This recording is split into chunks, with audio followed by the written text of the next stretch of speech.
Hello madlang people, mabuhay! For this video, I'm going to feature the para spa ng Homedics. Meron po kasi yung ate ko dito sa bahay and makulit po sila at gusto nilang itry ko talaga.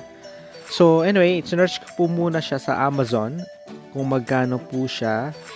Nasa 198 Canadian dollars po siya dito sa Canada.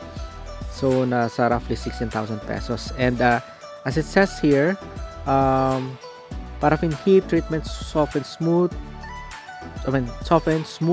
hands, elbows, and feet. So, pwede po siya sa kamay, sa siko, at sa paa.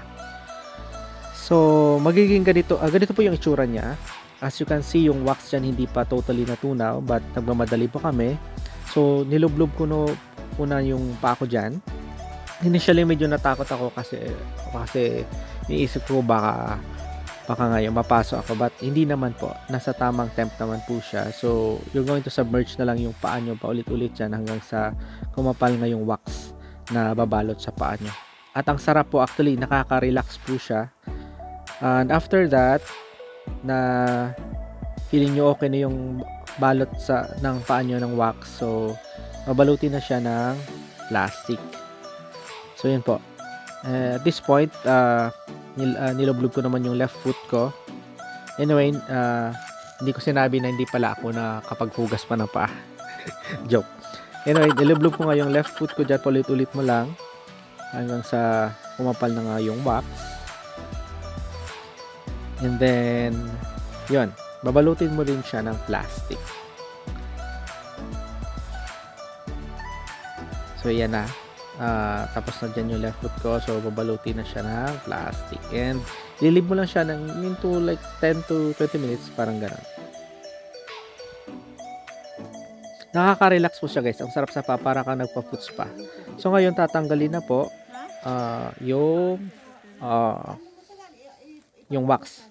Actually yung technique nila dyan, they're going to remove the plastic together with the wax, pero sabi ko tanggalin mo na yung plastic para makita ninyo yung talagang buong paa ko na may wax. Hindi po siya matigas, nakakagalaw po yung paa ko kasi soft naman po yung wax na bumabalot sa paa. So ngayon tatanggalin na po. Yan. Nagagalaw ko po siya actually. Yan. So dahan-dahan. Yung mga natitira pa dyang mga wax, tanggalin nyo lang. At that point, ma-feel ko na yung sarap sa paa ko. I mean like, nakaka-relax talaga siya. At feeling ko smooth na siya. Anyway, tatanggalin na po yung sa right foot. At yun nga, as in guys, napaka-smooth. Napakasarap sa paa, nakaka-relax. May mga natatirang mga wax, tanggalin nyo lang. And then, sa left foot naman, tatanggalin naman ng dahan-dahan. Yan, kung makikita nyo, para siyang medyas. No? Para siyang medyas. So, kung wala kayong medyas, ito na lang yung magiging medyas.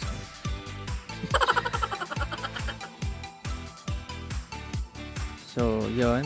Pwedeng i-press daw para loosen up yung wax at para madali siyang matanggal. Yan, you see, ang dali lang po.